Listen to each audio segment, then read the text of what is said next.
Here's a dark truth about the world that almost no one will ever tell you.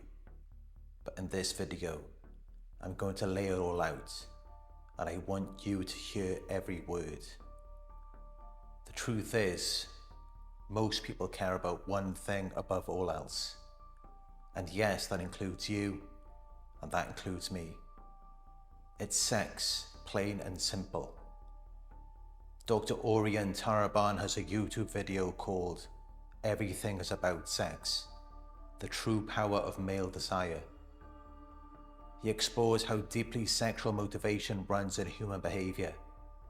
And Professor Sam Vaknin, who coined the term narcissistic abuse, has said that the root of almost every sadistic action you see in the world is in some form driven by a person's sex drive.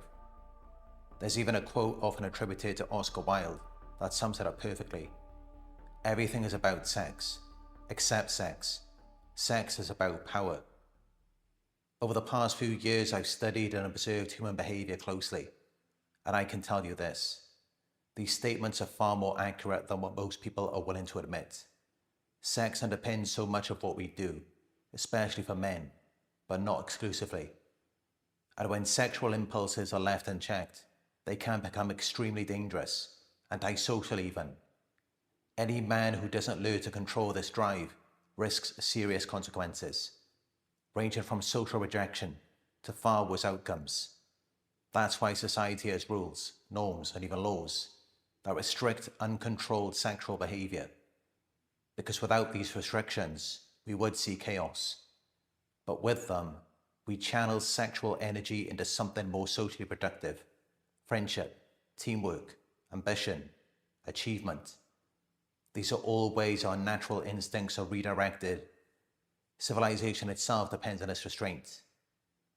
So when you look at human ambition, creativity, or drive, it's rarely just about some noble ideal. Most of the time, it is about being chosen, being noticed, being desirable. Think about it. Some people work 80 hours a week to build a career. Others spend years sculpting their bodies, buying clothes they can barely afford, or obsessing over their social media presence. Many lie awake at night, wondering why they aren't interested enough, attractive enough, successful enough.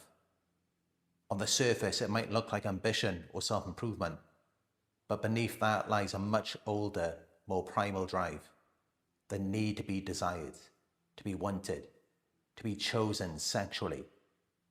Charles Darwin described this as sexual selection. Survival alone isn't enough for life to flourish. To ensure reproduction, organisms must be chosen. That's why so many human behaviors suddenly make sense once you understand this principle. Our obsession with status, the anxiety of not being enough, the drive to impress, even our creative talents, all of it is in part designed to signal value, to attract attention, to get chosen. And it's not just about survival or practicality. We build wealth, we achieve success, and then, very often, we start showing it off.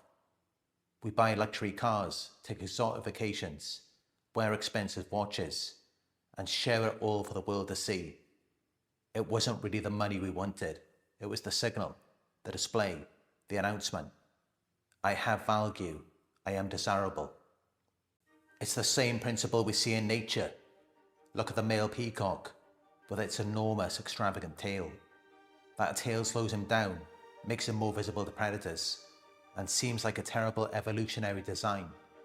But peahens prefer the males with the largest, most impressive tails. The tail isn't about survival, it's about sexual selection. The bigger the display, the higher the chances of reproduction. Humans are no different.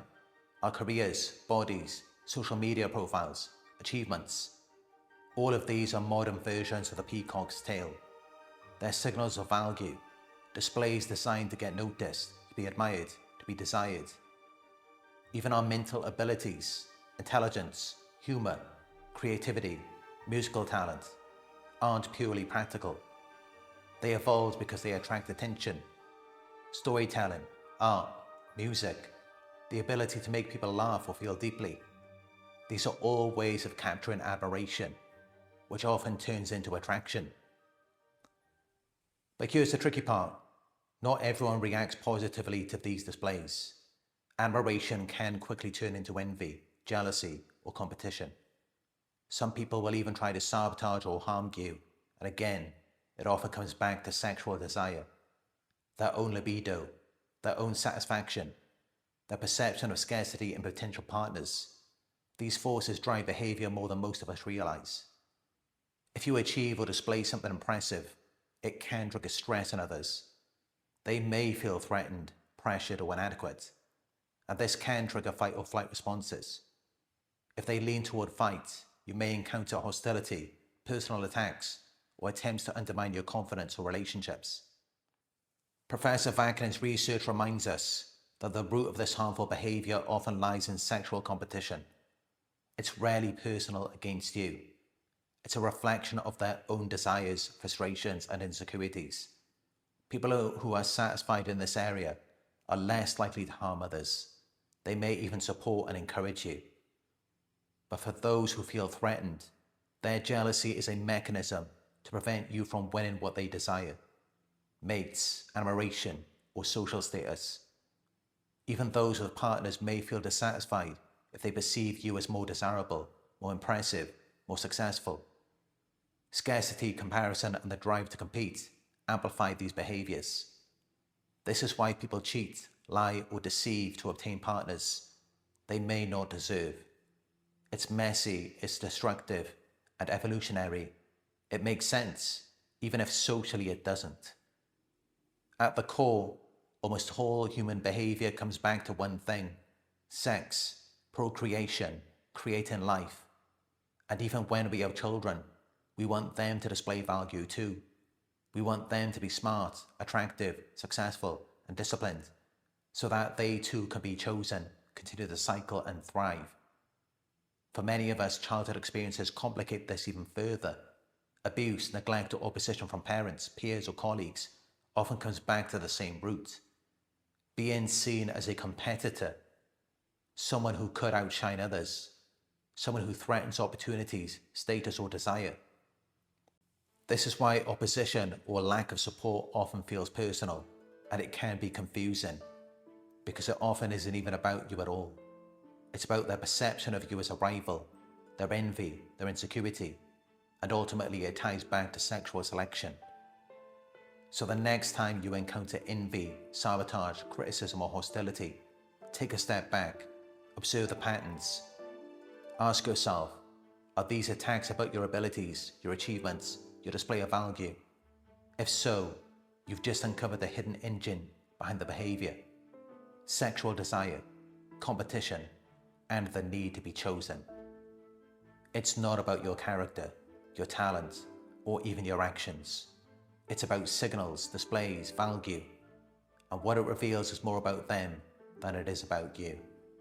Because at the end of the day, people only really care about one thing, and that thing has been driving human behaviour for tens of thousands of years.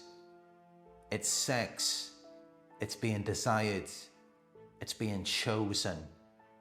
And everything else, the careers, the achievements, the art, the wealth, it's all in service of that primal drive. Once you understand that, everything begins to make sense. The jealousy, the competition, the ambition, the obsession with appearance, status, or success. It is all a reflection of our deepest biological wiring. And understanding it gives you power, not just over how you see the world, but how you navigate it. Because when you recognize the signals, when you see the drives behind the actions, you can act with clarity. You can choose your own path without being hijacked by someone else's desires, fears, or insecurities. Everything in human behavior in the end comes back to one thing. And now, you know it. If you found this video helpful, give it a thumbs up, subscribe if you're new, and turn on notifications so you don't miss future videos. For more resources on narcissistic abuse, visit narcsurvivor.co.uk. If you'd like to support my work, you can donate at paypal.me/narcsurvivor. Thank you for watching, and I'll talk to you soon.